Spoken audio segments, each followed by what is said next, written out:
أشهد أن لا إله إلا الله وحده لا شريك له وأشهد أن محمدا عبده ورسوله أما بعد فأعوذ بالله من الشيطان الرجيم بسم الله الرحمن الرحيم الحمد لله رب العالمين الرحمن الرحيم مالك يوم الدين إياك نعبد وإياك نستعين اهدنا الصراط المستقيم صراط الذين أنعمت عليهم غير المغضوب عليهم ولا الضالين. In den letzten Tagen hat ein Maulvi Sahib in den sozialen Medien gesagt, dass jegliche Streitigkeiten und Unheil auf die Qadiani zurückzuführen wäre. Er hat auch dazu die Verantwortung des Unheils in Palästina den Ahmadis zugeschrieben. Und dann rief er dazu auf, was sie gewöhnlicherweise immer tun, dass die Ahmadis so und so behandelt werden sollten und dass es erlaubt sei, sie zu töten und zu schlagen. Das sagen sie meistens. Das ist deren Handhabung und ihre Ansicht. Seit Anbeginn der Ahmadiyyat sagen die Menschen, die Aimatul Kufr genannt werden, das Gleiche. Aber tausendfacher Dank geht an Gott, dass wir an jenen Messias und Mahdi al-Islam glauben, der uns die Lehre brachte, dass wir, wenn wir deren Feindseligkeiten hören, deren verletzende Worte hören und nicht nur das Gerede, sondern deren Versuche dementsprechend zu handeln, wir dem mit Geduld und Gebeten begegnen sollten. Es sind die Aimatul Kufr, die unschuldige Muslime mit der Verbreitung von falschen Informationen über die Jamaat gegen die Jamaat Ahmadiyya gehetzt haben. Das allgemeine Volk denkt wahrscheinlich aufgrund ihres Halbwissens, dass die Jamaat, Gott bewahre, der Grund der Verunglimpfung des heiligen Propheten sallallahu alaihi wasallam wäre. Und deswegen sollte man mit ihnen dementsprechend handeln, wie vom Maulvi beauftragt. Das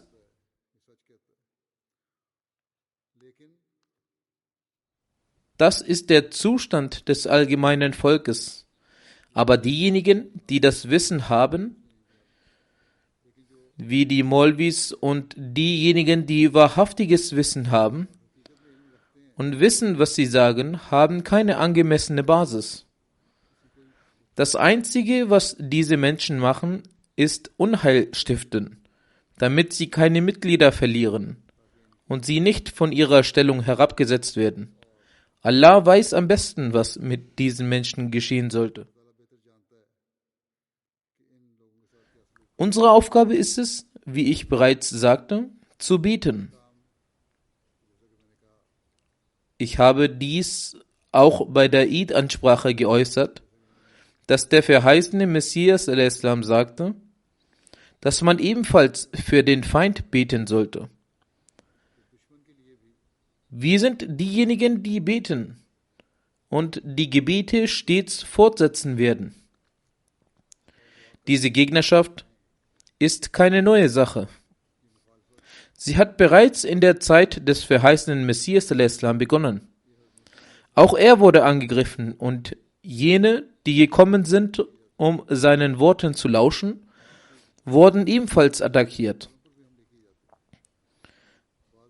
Es gibt auch jene, die einfach an Versammlungen vorbeischauen möchten, um zu hören, was gesagt wird. Es ist nicht unbedingt notwendig, dass diese die Botschaft akzeptieren werden. Indes hatten die Maulvis die Furcht, dass wenn diese Leute die Aussagen von Mirza Sahib, also dem verheißenen Messias al-Islam, hören, dann werden sie das Bett bei ihm ablegen. Sie wussten, dass er wahrhaftig ist. Daher hinderten sie die Menschen und attackierten diese auch. Trotz allem hat der verheißene Messias al-Islam für jene, die die Menschen hinderten, seine Botschaft zu hören und Härte zeigten, gebietet. Es ist das Ergebnis der Gebete, dass einige von diesen trotz der Gegnerschaft in die Jamaat eingetreten sind. Und bis heute geschieht dies. Daher sind wir nicht diejenigen, die nach den Aussagen der Maulvis unnütze Worte oder ihre Sprache benutzen. Wir werden inshallah auch weiterhin beten. Und wie wir es immer gesehen haben, wird unter genau diesen die Liebe entstehen und auch in Zukunft. Inshallah.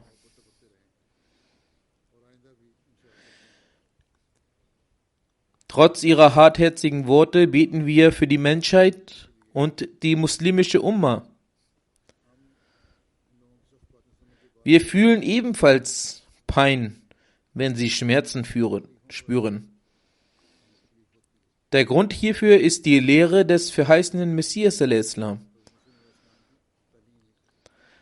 Allah hat ihnen auch angewiesen, dass ihre Fehler aufgrund eines Missverständnisses entstanden sind und aus der Liebe zum heiligen Propheten sallallahu alaihi wasallam heraus, welches sie beanspruchen. Ob sie dahingehend handeln oder nicht, ist es jedoch ihr Anspruch. Daher werden wir nicht für ihr Unheil beten. Hierüber berichtete Hazrat Musleh Maud ein Ereignis. Er sagte, ich war noch ein Kind, als ich sah, dass der verheißene Messias al-Islam in Lahore von einer Sitzung zurückkehrte. Und als er durch den Marktplatz ging, stellten sich die Menschen auf ihre Dächer und beschimpften ihn. Sie riefen aus, Mirza ist davongelaufen, Mirza ist davongelaufen. Hazrat Musleh Maud berichtet, ich verstand das nicht. Vielleicht war der verheißene Messias auf dem Rückweg von einer Ansprache in einer Versammlung, bei der es zu Unruhen gekommen ist. Wie auch immer, Hazrat Musleh Maud berichtet, in diesem Moment sah ich einen alten Herrn, dessen Hand amputiert und frisch verbunden war. Es erschien, als wäre vor kurzem seine Hand amputiert worden. Ich sah, wie auch dieser alte Mann mit seiner gesunden Hand auf die amputierte Stelle schlug und auf Punjabi sagte, Mirza ist davongelaufen, Mirza ist davongelaufen. Hazrat Musleh Maud berichtet, zu dieser Zeit in meinem jungen Alter war ich sehr verwundert darüber, warum er behauptet, dass Mirza davongelaufen ist. Ich fragte mich, was sich abgespielt hat. Ich habe es nicht verstanden. Sie sagten dies nur, weil sie feindlich gesinnt waren und von den Maulvis angestachelt wurden. Daher sagten sie, was immer in ihren Herzen kam, unabhängig davon, ob sie den Sachverhalt kannten oder nicht. Genauso wird an einer anderen Stelle berichtet, dass der verheißene Messias al-Islam unterwegs war in Lahore, als er von hinten von jemandem angegriffen wurde und auf den Boden stürzte.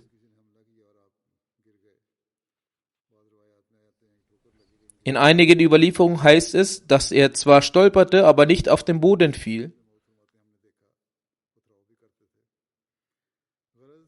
Hazrat Musleh Maud berichtet, wir sahen auch Menschen, wie sie Steine nach ihm, dem verheißenen Messias, warfen. Das heißt, Menschen bewarfen ihn auch mit Steinen. In diesen Tagen war die Feindschaft sehr groß. Und es war ganz natürlich, dass auch einige Mitglieder der Gemeinde sich darüber entzürnten, warum diese Menschen grundlos so etwas tun. Zu dieser Zeit wurde dem verheißenen Messias al-Islam etwas offenbart. Obwohl bei den Nachforschungen diese Offenbarung bis jetzt in keiner anderen Überlieferung zu finden war, hat Hazrat Muslim Maud dies doch als eine Offenbarung beschrieben. Ohne Zweifel ist es aber ein Gedichtvers vom verheißenen Messias al-Islam. O unser Auserwählter, kümmere dich um die Muslime, obwohl sie dich beschimpfen. Wenn das eine Offenbarung ist, dann sagt das gerade Allah. Was ist letztendlich der Grund, weswegen sie dich beschimpfen oder sich aufmachen, um dich zu attackieren? Sie greifen dich an und beschimpfen dich nur aufgrund des heiligen Propheten sallallahu alaihi wasallam. Deshalb ist es sehr, sehr wichtig, auf sie zu achten. Die Ursache für ihre Gewalt ist die Liebe zum heiligen Propheten sallallahu alaihi wasallam, den Gott sehr liebte.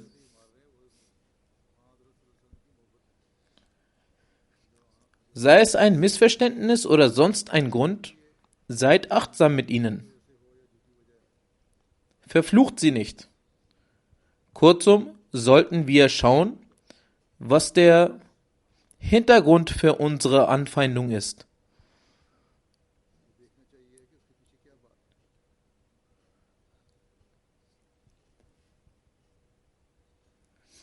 Sind die Menschen, die uns beschimpfen und sagen, dass unser Tee widerwärtiger ist als jeder Alkohol? Der Alkoholkonsum kann erlaubt werden, aber der Tee von Ahmadis kann nicht erlaubt werden. Hazrat Muslim Maud erwähnte dies und sagte, wenn die Menschen erfahren würden, dass die Glut der Liebe zum heiligen Propheten sallallahu alaihi wasallam, die in mir lodert, in Hunderttausenden von ihnen nicht brennt, dann würden sie sich augenblicklich in die Füße von euch werfen. Diese Menschen sind deshalb euch gegenüber feindselig, weil sie denken, dass wir Gegner des heiligen Propheten sallallahu alaihi wasallam sind. Diese Feindschaft basiert auf einige Missverständnisse.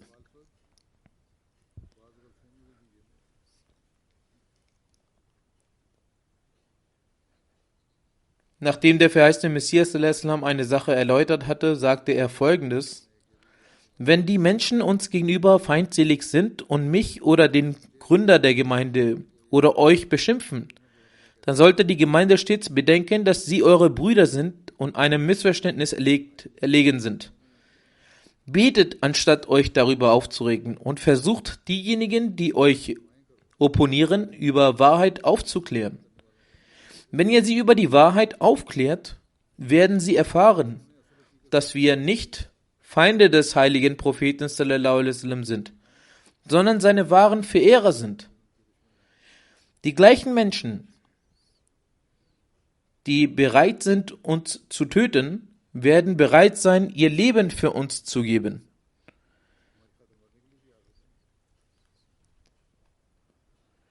Nichtsdestotrotz müssen wir, wie eben erwähnt, für unsere Gegner beten. Dies hat uns der verheißene Messias gelehrt, dass wir für sie beten sollen, da eben diese Menschen in den Glauben eintreten werden. Hazrat Muslim Maud schreibt über ein Ereignis von Hazrat Abdul Karim Sialkoti, dass Hazrat Abdul Karim Sialkoti zu sagen pflegte, dass er im oberen Teil des Hauses lebte und der verheißene Messias im unteren Teil. In einer Nacht hörte er aus dem unteren Teil des Hauses ein so lautes Weinen, als würde eine Frau ihre Wehen haben. Mich wunderte es und ich hörte genau hin und merkte, dass es der verheißene Messias war, welcher betete. Er betete: O Allah, die Pest verbreitet sich und die Menschen sterben. O Allah, wenn diese Menschen sterben, wer wird dann an dich glauben?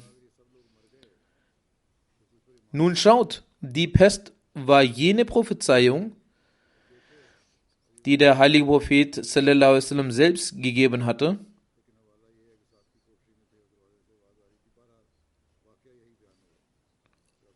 Auch der verheißene Messias sallallahu alaihi wasallam hatte solche Prophezeiungen verkündet.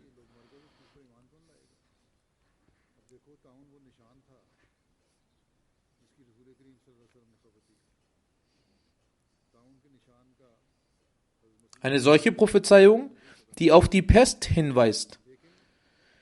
Doch als die Pest sich verbreitete, betet jene Person, für dessen Wahrhaftigkeit diese Pest als Zeichen galt, dass falls diese Menschen sterben, wer wird dann noch an dich, Gott, glauben? So sollte ein Gläubiger für die Menschen keine Fluchgebete äußern, da diese Person für die Errettung dieser Menschen bestimmt ist. Es ist die Aufgabe eines Menschen, diese Menschen zu erretten. Wenn er für deren Unheil betet, wen soll er dann noch erretten? Wenn Allah sein Gebet erhört, dann würden diese Menschen doch sterben. Die Ahmadiyya-Gemeinde wurde aus diesem Grund gegründet, damit sie die Menschheit errettet. Die Ahmadiyya-Gemeinde wurde aus diesem Grund gegründet, damit sie die Muslime errettet. Die Erhabenheit des Menschen soll ihnen zurückverliehen werden. Wie können wir für jene Menschen, für deren Erhöhung der Ränge wir beauftragt worden sind, ein Fluchgebet geben?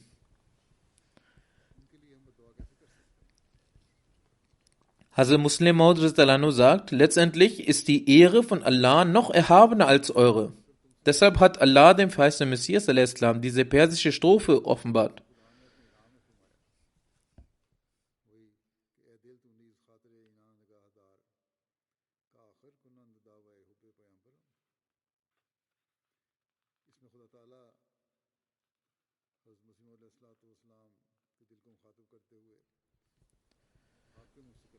Dies hat er a.s. in Beda wahrscheinlich bei einer Rede geäußert. Dies ist ein weiterer Anlass, bei dem diese Strophe vorgetragen wurde. Die vorherige Begebenheit war eine andere gewesen. Sie fand in Lahore statt. Und diese eben in Beda. Er, a.s. sagte, Allah, der Allmächtige, wendet sich an das Herz des verheißenen Messias a.s. und lässt aus seinem Munde die Worte äußern, dass, o mein Herz, achte auf die Gedanken, Gefühle und Empfindungen der Leute, damit ihre Herzen sich nicht verdunkeln. Nicht, dass es passiert, dass du genervt wirst und Worte der Verfluchung sprichst. Denn schließlich lieben sie deinen Propheten sallallahu alaihi wasallam. Diese Liebe, welche sie zum heiligen Propheten sallallahu alaihi wasallam haben, ist der Grund, die sie dazu bringt, dich zu beleidigen. Diejenigen, die dich beschimpfen, tun es nur wegen der Liebe zum heiligen Propheten sallallahu alaihi wasallam. Das ist die Wahrheit. Wir wissen, dass unter unseren Gegnern ein Teil ist, welches uns zu Unrecht ablehnt. Doch die Mehrheit hat sich in ihren Netz verfangen, vor allem in Pakistan und auch in den anderen Ländern der Welt. Deswegen feinden sie uns an. Daher ist ihre Anfeindung nur wegen der Liebe zum heiligen Propheten sallallahu alaihi wasallam. Wenn ihnen jedoch klar wird, dass wir den heiligen Propheten sallallahu alaihi wasallam lieben, dann werden sie sagen, das sind die Leute, die die Ehre des heiligen Propheten sallallahu alaihi wasallam etablieren. Unterstützt sie. Dieser Tag wird gewiss kommen, inshallah. Wie lange werden letztendlich die Missverständnisse bestehen bleiben? Hier sagt Hazrat Muslim Maud anhu, dass es einen englischen Schriftsteller gibt, der geschrieben hat, du kannst die Welt für einige Tage täuschen. Oder du kannst einige Menschen für immer täuschen. Die ganze Welt kannst du nur für einige Tage täuschen. Aber einige Leute kannst du für immer täuschen. Das stimmt. Aber du kannst nicht die ganze Welt für immer täuschen. Das bedeutet, dass es möglich ist, dass 100% der Leute für einige Tage irregeführt werden oder dass 10 Leute für immer irregeführt werden. Doch es ist nicht möglich, dass die ganze Welt für immer irregeführt wird. Dies ist die Realität, dass die Wahrheit langsam ans Licht kommt. Und dies sehen wir auch, dass aus denselben Leuten, die der Täuschung anderer Leute verfielen und auf sie hörten, am Ende Ahmadi werden. Die Anzahl der Gemeindemitglieder der Ahmadiyya wächst. Wie wächst sie? Sie wächst durch jene, die einst mit den Gegnern waren. Diese Gegnerschaft wird, inshallah, eines Tages enden. Und aus diesen werden Leute kommen und sich dem Bad des verheißenen Messias al-Islam anschließen. Viele Leute schreiben mir auch, es schreiben auch heutzutage, dass nachdem wir Gegnerschaft geleistet haben und uns gesagt wurde zu beten oder Bücher zu lesen, als wir dann beteten und die Bücher lasen, haben wir die Wahrheit erkannt. Nun wollen wir das Bad ablegen oder sind durch das Bad der Gemeinde beigetreten. Und so war es immer. Hazrat Muslim Maud Anhu schreibt auch darüber, die anderen Kalifen schreiben auch darüber, dass viele Leute so in ihren Briefen schreiben und auch heute passiert es genauso. Wenn also diese Maulvis gegen uns aussagen, so verbreiten sie dadurch die Botschaft der Ahmadiyyat. Vor allem in jener Gesellschaftsschicht, in der es von unserer Seite aus schwer war, die Botschaft zu überbringen. Daher erledigen sie unsere Arbeit. Dies ist zu unserem Nutzen. Wir beten zwar auch für sie, dass Allah der Allmächtige ihnen, wenn sie irgendeinen Hauch an Anstand haben, dann möge Allah der Allmächtige ihnen Verstand geben und sie es verstehen. Doch für die Menschen und für das muslimische Volk sollte mehr gebetet werden, dass Allah der Allmächtige sie aus ihren Fängen befreien möge.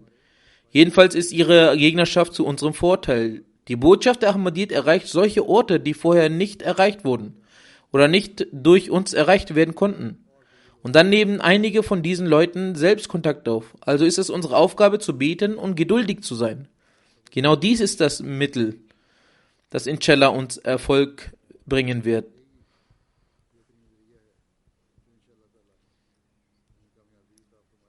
Unsere Aufgabe ist, dass wir für die Muslime unsere Gedanken und Empfindungen reinhalten und für sie beten, dass Allah der Allmächtige schnell ihre Augen öffnet und den Imam der Zeit erkennen und annehmen.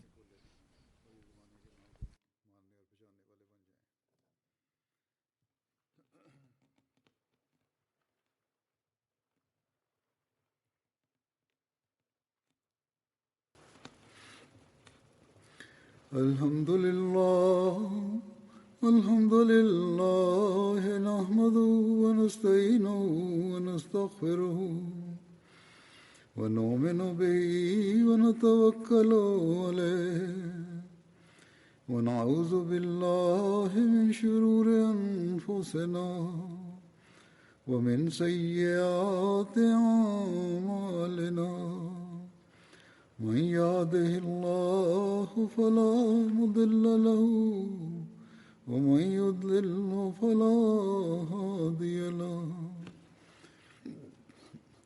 ونشهد أن لا إله إلا الله ونشهد أن محمدا عبده ورسوله عباد الله رحمكم الله إن الله يأمر بالعدل والإحسان وإيتاء ذي القربى وينهى عن الفحشاء والمنكر والبغي يعظكم لعلكم تذكرون اذكروا الله يذكركم وادعوه يستجب لكم ولذكر الله أكبر